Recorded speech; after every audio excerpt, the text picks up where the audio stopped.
Olha, tem muita gente que me perguntou nesta quinta-feira, dia 25 de abril, está quase no final da tarde. Muita gente me perguntou o seguinte: o Mourão derruba o Bolsonaro?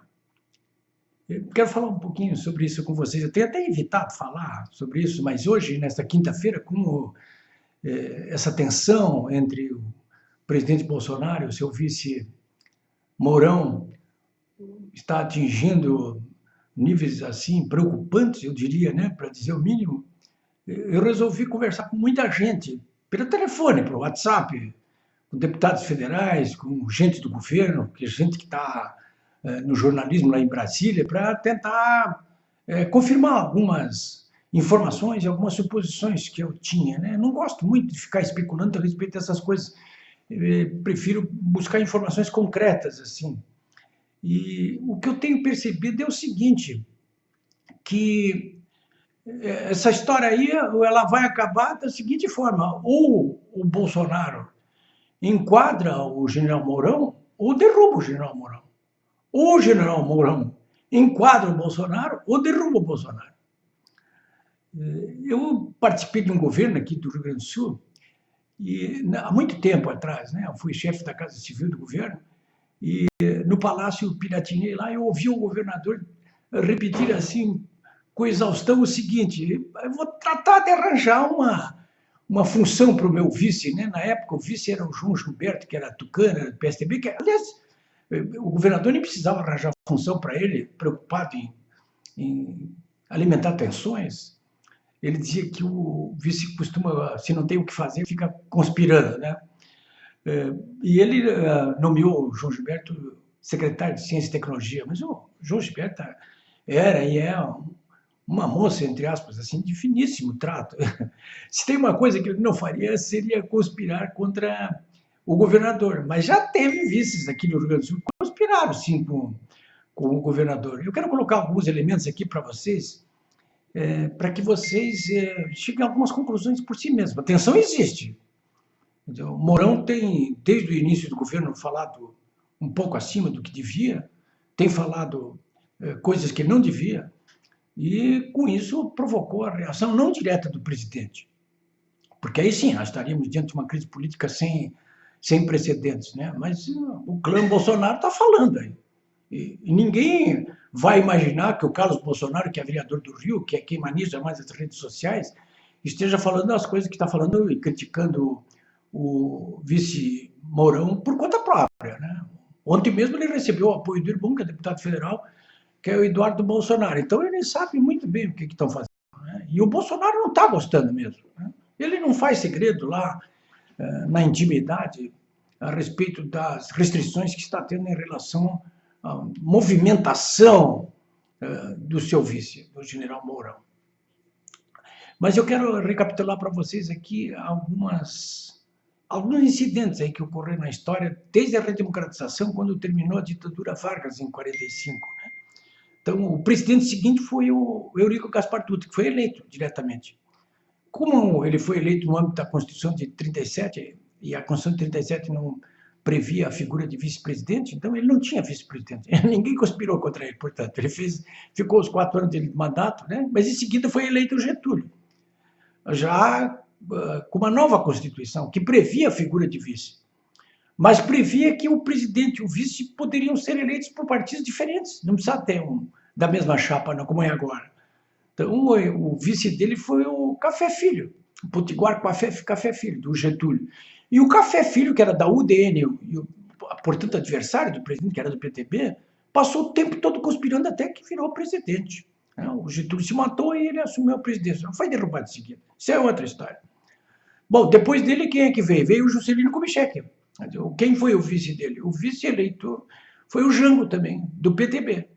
O Jango não conspirou contra o Juscelino, né? Ficou lá na dele, não conspirou. Né? Na eleição seguinte, o Jânio Quadros tinha um companheiro de chapa deles, o Milton Campos, mas o Milton Campos não foi eleito, porque cada um podia ser votado. Não foi eleito. Quem foi eleito foi o Jânio de novo. E aí o Jânio, quem conspirou contra o Jango foi o Jânio. O Jânio mandou o Jango para a China comunista, e enquanto ele estava lá, renunciou, pretendendo voltar nos braços do povo, e o povo não levou ele de volta para... E o Jango acabou assumindo a presidência, e até que foi derrubado em 64. Né? Depois tivemos o período do regime militar. O que veio ali depois do regime militar? Nós temos aí que foi eleito o Tancredo Neves numa chapa indireta ali com o Sarney, mas o Tancredo morre, assume o Sarney, que não teve vice.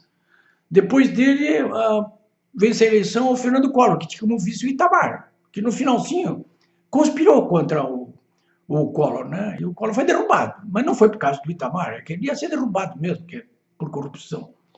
Bom, depois disso nós tivemos aí o Fernando Henrique, 2 mandatos. Ele teve um vice que é uma moça, entre aspas, né? O senador Marco Maciel, teve problema nos 2 mandatos. O Lula, da mesma forma, o Zé de Alencar, era uma moça, entre aspas, também, fino trato, não teve problemas, né? Mas já a Dilma teve problemas. O Temer, que era o vice dela, conspirou abertamente contra ela, até que derrubou, né? E agora vem o Bolsonaro.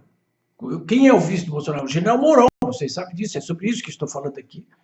Mas eu quero lembrar para vocês o seguinte: eu estou situando historicamente o que aconteceu, para que vocês entendam melhor o que está acontecendo agora.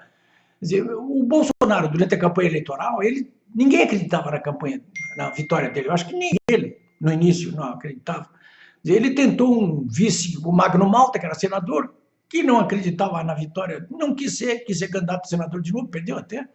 Depois ele tentou a Janina Pascoal, vocês estão lembrados? A Janina Pascoal também não quis. Não. É deputado estadual hoje, não quis. Tem que mudar para Brasília? Não quis. Né? E o príncipe Felipe de Orleans e Bragança também tentou, mas esse foi vetado. Inclusive, dizem pelos generais. Né? Ele acabou, a 4ª opção dele foi o general Hamilton Mourão. A 4ª opção, o general Hamilton Mourão. Né? É isso aí. E acabaram sendo eleitos os 2 aí. O capitão reformado e o general, né? Que é o vice do Bolsonaro. Durante a campanha, no finalzinho dela, o Mourão dizia o seguinte: eu quero uma função executiva. Várias vezes ele falou isso. Aquela história daquele governador que eu falei aqui do Rio Grande do Sul, que dizia, dá alguma função para o vice e não conspirar, pois o Bolsonaro não fez isso. Não deu função nenhuma para o Mourão. E o Mourão disse durante a campanha que queria função. Não tem função nenhuma. Ele passa o dia inteiro fazendo o quê? Dizem que passa o dia inteiro conspirando. Né? Hoje o Mourão é o queridinho da imprensa e o Bolsonaro não é o queridinho da imprensa. Chegou um ponto tal hoje que os sites, os jornais, os jornalistas da esquerda aí estão todos batendo palma para o Mourão e metendo fogo na fogueira. Aí, né? E claro que há um mal-estar, para dizer o mínimo, aí, latente entre o presidente Bolsonaro, e isso se expressa através de pessoas que falam, ou sempre falaram em nome do Bolsonaro. Quem? O Carlos Bolsonaro, filho dele, o Olavo de Carvalho, e eles fustigam quase que diariamente o general Hamilton Mourão. Né? No que vai dar isso? Eu, sinceramente, olha, eu acho que vai acontecer exatamente aquilo que eu tinha dito há pouco. Né? O Mourão não é um vice-presidente qualquer, não. Ele tem... Esse governo está coalhado de generais ali, né? E ele tem aliados aí dentro do governo, generais. Claro, ninguém vai dizer, vai falar com os generais, dizer, não, mas nós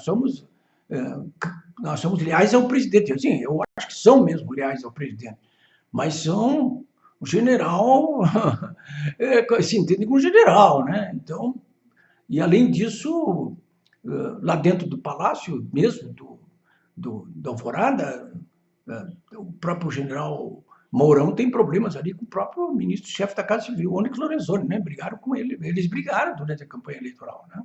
Então, esse é o cenário que nós temos nesse momento. Então, como é que vai acabar isso, né?